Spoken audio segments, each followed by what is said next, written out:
అందరికీ నమస్తే. అందరు మంచిగా ఉన్నారా? ఈశ్వరప్ప హోమియో క్లినిక్ సమర్పించు ధూమ్ధామ్ ముచ్చట పవర్డ్ బై లూబీ పంప్స్. ముచ్చట్లు షురూ చేద్దాం. బండి సంజయ్ కళ్ళ ఆనందం కోసం రేవంత్ సారు త్యాగాలు చేస్తాడు, రూల్ను కూడా పక్కకు పెడతాడు. అవసరమైతే పోలీసులను లాయర్ను కూడా చుప్చాపు ఉంచుతాడు. ఇగో గిటనే అనుకుంటున్నారు ఇప్పుడు చాలా మంది. ఎందుకంటారా? పారి చెప్పుకుందాం కానీ గా ఫోక్సో కేసు గదేనులా మైనర్ బుజ్జిని ఆగం చేసిండని బండి సంజయ్ కొడుకు బండి భగీరథ్ను జైలుకు పంపే కదా. కేసు పడ్డ 9-10 రోజులు అయినాక ఇక భగీరథ్కు బెయిల్ వచ్చింది. జైలు నుంచి బయటకు వచ్చిండు. ఆరాంసే కార్ల ఇంటికి కూడా పోయిండు.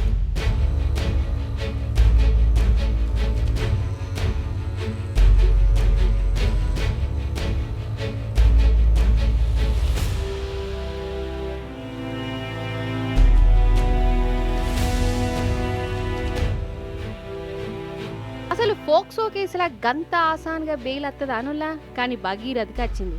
భగీరథ్ తరపు లాయర్లు బెయిల్ పిటిషన్ ఎత్తే మన సర్కార్ తరపున ఉన్న లాయర్లు పోలీసులు బెయిల్ వద్దని అనలే, వాదించుడు చేయలే. ఇంకేందిగా కోర్టు బెయిల్ ఇయ్యనే ఇచ్చింది. మరి సర్కార్ తరపున ఎవరు బెయిల్ వద్దని అనలేదంటే ఈయన్నే సమజైతలేదా? భగీరథ్ మీద మన సర్కార్ వాళ్ళకు పోలీసు వాళ్ళకి ఎంత పానం కొట్టుకుంటుందో.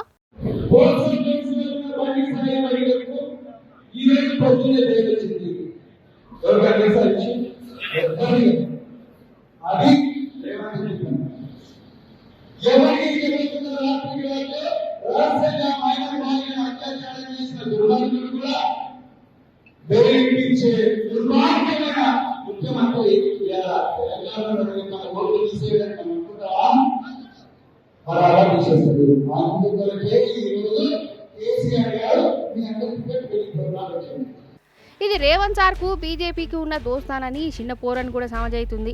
లెక్కకైతే మన ముఖ్యమంత్రే హోంమంత్రి చెప్పినట్టు పోలీసులు లాయర్లు నడుచుకుంటారు. ఇప్పుడు ఈ కేసులో కూడా ఘటన అయిందని అనిపిస్తున్నది. ఇప్పుడని కాదు, భగీరథ్ మీద కేసు కట్టిన కాడికెళ్ళి ఆయనను అరెస్టు చేసేటందుకు కూడా వెనక ముందు అవుతున్నారు మన పోలీసులు. ఏమనంటే లేడు, పారిపోయిండు, ప్రధాని వచ్చిండు, పోలీసులు బిజీ అని చెప్పుకుంటా పొద్దులే తీసిరు. ఆఖరికి తెలంగాణ జనం రోడ్డు ఎక్కే వరకల్లా ఇక వాళ్లకు ముసమరలే, ఇది ఏటేటో పోయేటట్టే ఉన్నదని రేవంత్ సార్కు అర్థమయ్యి అప్పుడు బండి సంజయ్ సార్ను బట్లాడుకున్నట్టు మాట్లాడాడు. జర నీ కొడుకును పోలీసులకు అప్పచెప్ప అనుకుంటా. గప్పుడు అరెస్ట్ అయ్యిండు భగీరథ్. ఇక ఇప్పుడేమో బెయిల్ రానే వచ్చింది. అంటే పేరుకు జైలు వేసిరు అనిపిస్తలేదా? బండి భగీరథ్ కేసుకు ముందు, కేసు తర్వాత మన రాష్ట్రంలో తక్కువ 5-6 ఫోక్సో కేసులు అయినాయి. ఆ కేసులో ఉన్నోళ్ళు ఎవ్వరికి ఇట్లా బెయిల్ రాలేదు. కానీ బండి భగీరథ్ మాత్రం బెయిల్ వచ్చేటట్టు మన సర్కారు వాళ్ళు పోలీసులే చేసిరని అంటారు. అంటే మన రేవంత్ సారు బీజేపీతోనే ఉన్న దోస్తాన్ కోసం పోక్సో కేసులో ఉన్నోళ్ళను కూడా బయటికి తీసుకొచ్చే ఇంతేజాబ్ చేస్తానన్నట్టే కదా. ఇది దొంగలకు సద్దులు మోసుడు కాకుంటే ఇంకేంటిది? గిదా అన్యాయమైన ఆడపిల్ల కుటుంబానికి ఒక ముఖ్యమంత్రి చేసే న్యాయం? గిదా మన తెలంగాణలో ఆడపిల్లలకి ఇచ్చే భరోసా? ఇగో గిట్టనే కూపానికి వస్తారు జనాలు.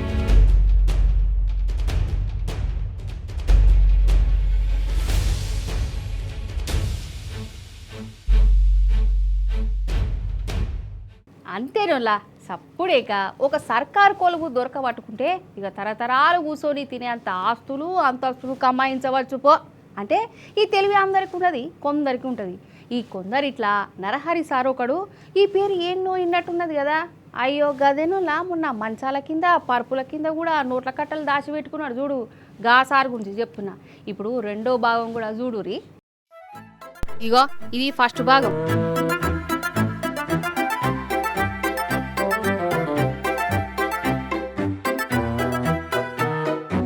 ఫస్ట్ భాగంలో మంచాలు కబ్బోర్డ్ల కాడ 1.5 మీదరే నగదు దొరికింది. 1.5 కిలో బంగారం, వెండి సామాన్లు దొరికినాయి కదా. గా land survey deputy director Narahari ఇంట్లో సారికి వచ్చే జీతానికి ఈయన ఇంట్లో దొరికిన సొత్తుకు అసలు ఇది ఇంకే లేదు. ఇక ఎట్లా కమాయించిండో అర్థమైపోయి అరెస్ట్ చేసిరు. ఇక శనివారం నాడు ఈ సార్ వారి బ్యాంక్ లాకర్లను తెలిసిరు ఆఫీసర్లు. అవ చూడురి, కండ్లు జిగేలు అంటానే.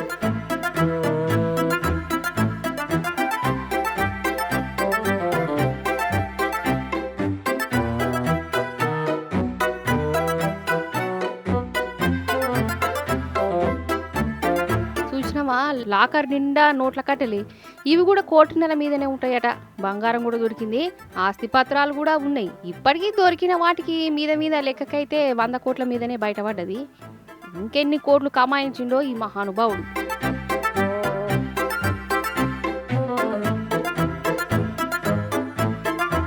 కాదు, సర్కార్ కొలువు చేసే ఆఫీసరు 100 కోట్లు కమాయించిందంటే ఏందన్నట్టు? చేతులు ఏమన్నా మంత్రదండం పెట్టుకున్నాడా, లేకుంటే మాయ మంత్రాలకి ఇట్లా చేస్తుండా? ఇక ఇట్లా వచ్చినాయో మీకు సపరేట్గా చెప్పవలసిన పని కూడా లేదు కదా.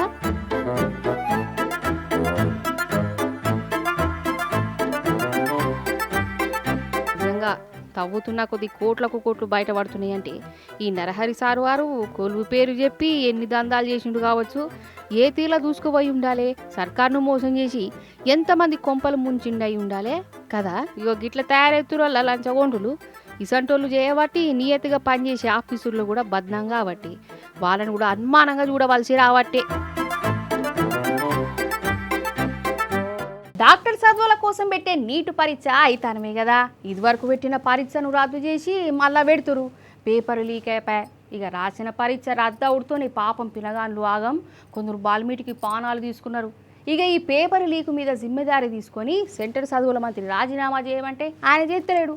మరి ఈ తాపనన్న పరీక్ష చక్కగా పెడుతురా, బందోబస్తుగా ఉంటుందా అంటే తుస్సు కథనే చేస్తున్నారని అనిపిస్తున్నది. ఎట్లంటారా? అగో చూడురి, హాల్ టికెట్ల కానీ ఎంత కథ చేసిరో. ఈ నీట్ పరీక్ష పేపర్ లీకుతోని సెంట్రల్ సర్కార్ వాళ్ళ ఇజ్జత్ పోయింది కదా. చదువుల మంత్రిని అందరు వేస్ట్ అని అంటారు. ఇక పరీక్ష రద్దు చేసి బందోబస్తుగా పెడదామన్నారు. కానీ ఏడా ఇగో ఈ హాల్ టికెట్ చూరాదు నాగపూర్ పిల్లగానిదుల్లా. ఈయన ఇప్పుడు అబుదాబీకి పోయి నీటి పరీక్ష రాయన్నట. మరి అట్లా పోదామంటే పాస్పోర్ట్ కూడా లేదు. కానీ విమానం ఎక్కి అయితారన్నాడు పరీక్ష రాయాలి. గట్టున్నది నీటి పరీక్ష పెట్టే ఆఫీసర్ల కథ.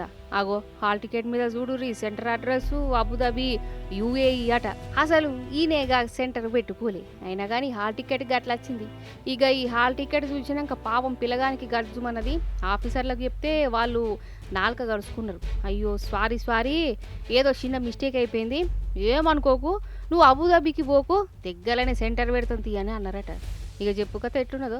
అరే ఓ దిక్కు పేపరే లీక్ అయిందని పరీక్ష రద్దు చేసినాక కూడా ఇప్పుడు కూడా గదే కథ ఏందోలా.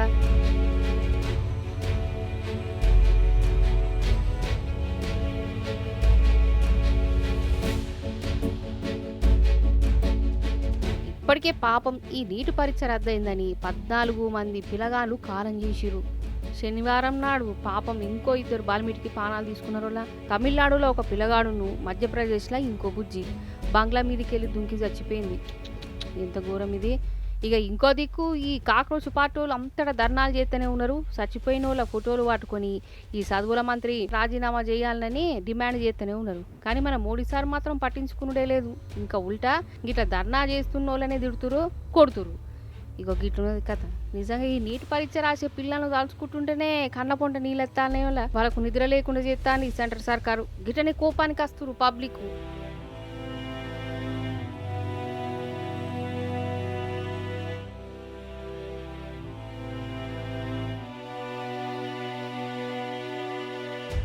అప్పుడప్పుడు మన ఆఫీసర్లు ఏమో చేద్దామో అనుకుంటారు, అది ఇంకేదో అవుతుంటుంది. మంచి చేస్తున్నామని అనుకుంటారు, కానీ అది ముంచుడు కాడికి పట్టుకొస్తుంది. మన ఖైరతాబాద్ ఆర్టీ ఆఫీసర్ల గురించి ఘటన అనుకుంటారు వల్ల ఎందుకు వాళ్ళు ఏం కార్యం చేసిర్రు అసలు ఏంది అంటారా? పారి చెప్తా. అయితే ఈ బస్సు మన హైదరాబాద్ నుంచి రాజస్థాన్కు పోవాలి. ప్రైవేటు బస్సే. హైదరాబాద్లో జనాలు ఎక్కిరు. కరెక్ట్ బయలుదేరేయాలకు ఆర్టీఏ ఆఫీసర్లు వచ్చారు. చెకింగ్లు గీకింగ్లు చేసుకుంటా పర్మిషన్లు గిర్మిషన్లు చూసిర్రు. మంచిదే, చేయవలసిందే. కానీ ఈ బస్సులో ఏమో చక్కగా లేవట. డైరెక్ట్ ఖైరతాబాద్ ఆర్టీఏ ఆఫీస్కు తోలుకోపోయిరులా. మంచి పని చేసిరు అని అనిపిస్తున్నది కదా. నిజంగా వాళ్ళు చేసింది మంచి పని. ఈ నడుమ బస్సులు ఎట్లా టక్కర్లు చేస్తున్నాయో చూస్తున్నాం. పర్మిషన్ లేని వాటిని ఓనియద్దు. కానీ ఇక్కడిని ఆఫీసర్లు జర దిమాకు పెట్టలేదని అనిపిస్తున్నది. బస్సును ఒకటే ఆఫీస్కు పట్టకపోతే అయిపోవు, కానీ బస్సులో ఉన్న ప్యాసింజర్లను కూడా తోలుకపోయిరోలా. సరే తోలుకపోని మరి వాళ్ళకి ఇంకో బస్సు ఇంతజాం చేయాలి కదా. చేయలే. గాముచ్చట్నే మర్చిపోయారు.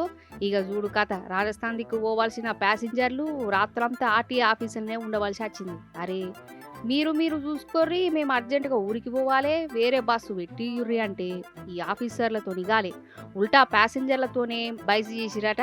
ఇక వీళ్ళకు నరకం అంటే నరకం, తిండి లేదు నీళ్లు లేవు, కమ్సే కమ్ బాత్రూమ్కు కూడా పోకుండా అయిందట ఈ ప్యాసింజర్లకు. ఇగో గిట్టున్నది ఖైరతాబాద్ ఆర్టీఏ ఆఫీసర్ల పనితనం అని అంటురు. 100కి 100 రూపాయలు చెకింగ్లు చేయవలసిందే, కానీ ఇటు జనాలకు అవస్థ కానియద్దు కదా. దవాఖాన్కు పోయేటోళ్ళు ఉంటారు, సావులకు పోయేటోళ్ళు ఉంటారు, ఇంటర్వ్యూలకు పోయేటోళ్ళు ఉంటారు, పరీక్షలు రాసేటందుకు పోయేటోళ్ళు ఉంటారు. మరి అసంటప్పుడు అప్పటికప్పుడే ఇంకో బస్సు పెట్టియాలి కదా. బస్సోడు చేసిన తప్పుకు ఈ ప్యాసింజర్లు రాత్రంతా ఇన్నే జాగారం చేసుకుంటూ ఉన్నారట. అదన్నట్టు ముచ్చట.